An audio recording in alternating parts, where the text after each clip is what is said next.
All right, who's the complainant? All right, get up. Get him up. Put your leg up. 25 cents. Got one tank. All right. Put your leg that way so you can stand up. All right, listen. I'm about to help you. Hold on. Hold on.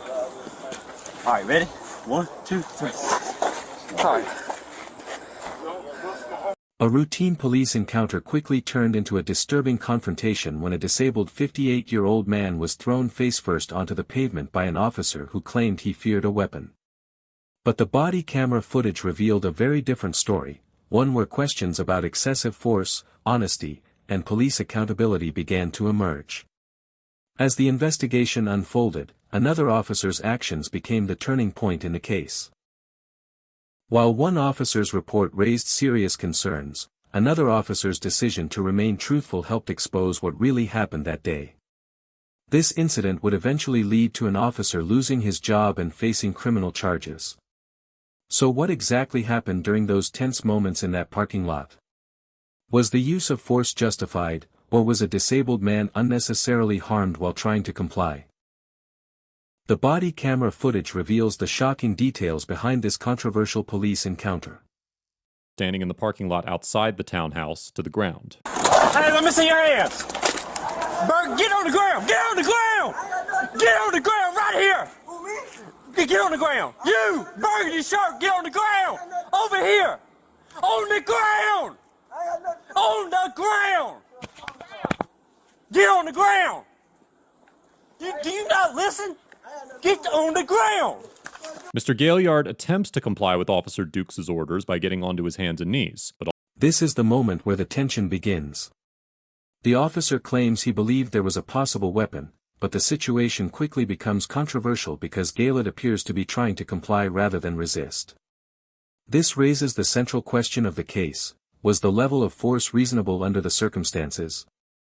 Officer Dukes forcefully uses his foot to attempt to force Mr. Gaillard all the way to the ground, causing his head to violently hit the pavement. In the 1989 case of Graham versus Connor, the Supreme Court explained that the Fourth Amendment requires a police officer's use of force to be quote-unquote reasonable under the circumstances, and identified 3 factors that courts should consider when determining whether an instance of force was reasonable. These factors include, quote, the severity of the crime at issue, whether the suspect poses an immediate threat to the safety of the officers or others, and whether he is actively resisting arrest or attempting to evade arrest by flight. More recently, in the 2016 case of Armstrong versus Village of Pinehurst, the Fourth Circuit, which includes South Carolina, held that, quote, non-compliance with lawful orders justifies some use of force, but the level of justified force varies based on the risks posed by the resistance. Even purely passive resistance can support the use of some force, but the level of force an individual's resistance will support is dependent on the factual circumstances underlying that resistance. In this situation, the severity of the crime at issue was limited at best, although Officer Dukes claimed to believe that Mr. Gaillard had a gun at the beginning of the interaction. However, at the time Officer Dukes used force against Mr. Gaillard, it was clear that he did not pose an immediate threat, as he had raised both of his empty hands above his head before getting on his hands and knees. Finally, Mr. Gaillard was not resisting arrest in any way. In fact, he was attempting to comply with Officer Dukes' commands when the force was employed. Under these circumstances, it is highly likely that a court would conclude this is the biggest turning point of the encounter. The physical impact and Gaillard's vulnerable condition make this the most disturbing moment of the video. The key issue becomes whether an officer can use such force against someone who is already attempting to comply. All right, who's the complainant? All right, get up. Get him up. Put your leg up. 25 cents. Got one tank. All right. Put your leg that way so you can stand up. All right, listen. I'm about to help you. Hold on. Hold on. All right, ready? 1, 2, 3. All right. Yep. Listen. Yep, they slammed my head Listen. down on the cement. Yep. Go back inside. Go back in the house. Go back in the house. Ain't nobody talking to you. I got head trauma. Go back in the house. Yep. Y'all bust my head down. Yeah, I've been in an accident. Yep. Y'all bust my head down. You throw me down. I sure did. You wasn't listening. Yep. No, it ain't. You ain't. This is the most emotional scene in the entire video. Gaillard's reaction shows the personal impact of the encounter and shifts the focus from police procedure to the human consequences of the force used against him. that he had a gun and repeatedly told him to drop it. Officer Dukes also alleges that once Mr. Gaillard stepped in front of the vehicle, he had his hands in his pockets and repeatedly ignored requests to show his hands. However, the body cam footage shows that Mr. Gaillard actually had his hands above his head, and that while Officer Dukes repeatedly screamed at Mr. Gaillard to get on the ground, he never asked him to drop a gun or show his hands, likely because Mr. Gaillard's hands were visible throughout the encounter. An incident report filed by Corporal Brandy Smith, who was also on the scene, states that while Mr. Gaillard was walking from the passenger side of the vehicle, he appeared to have his hands in his pockets, but that once he reached the front of the vehicle, he took his hands out of his pockets. Corporal Smith's report also states that This moment creates a major credibility issue. The difference between the officer's explanation and the recorded footage becomes a critical factor in determining whether his actions were justified or whether he misrepresented what happened.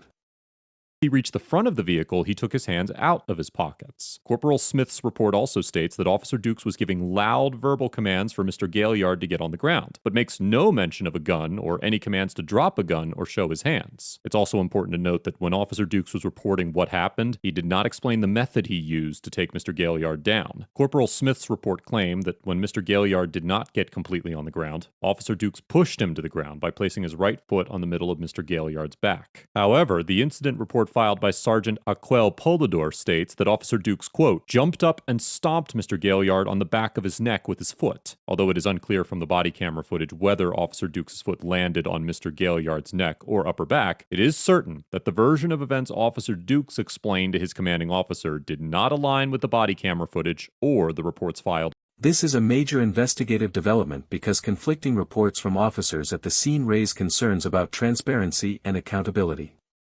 The evidence suggests that the official explanation did not fully match what happened on camera.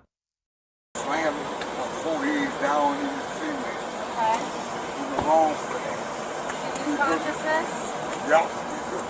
Listen. Can I get a card from you? I don't have one now. We don't have What's they don't give us cards. Okay, what's your badge number? 1059. Let me see if I can get my phone. Hold on. Hold on, we have cards. All right. Okay.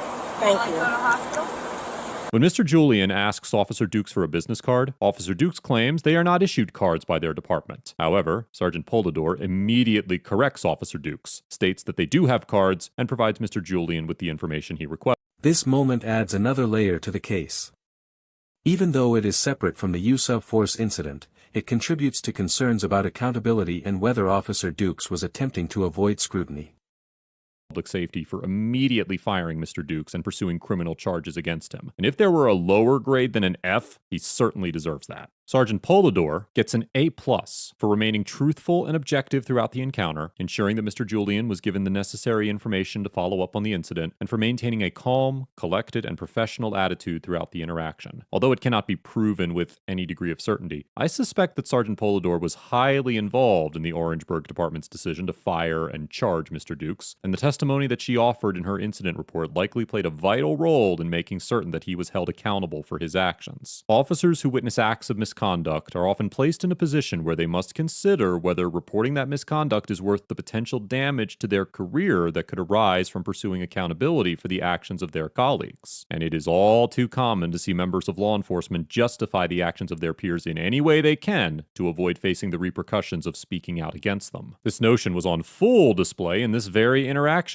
when Sergeant Meyer fist-bumped Mr. Dukes for an appropriate use of force, without knowing any of the details beyond what Mr. Dukes had told him. I commend Sergeant Polador for having the courage and conviction to hold Mr. Dukes accountable for his actions, and I sincerely hope that her actions inspire other officers who witness misconduct to come forward and do the same. This is an important closing point because it highlights the role of accountability within law enforcement itself. The case shows that officers who witness misconduct can play a crucial role in exposing wrongdoing.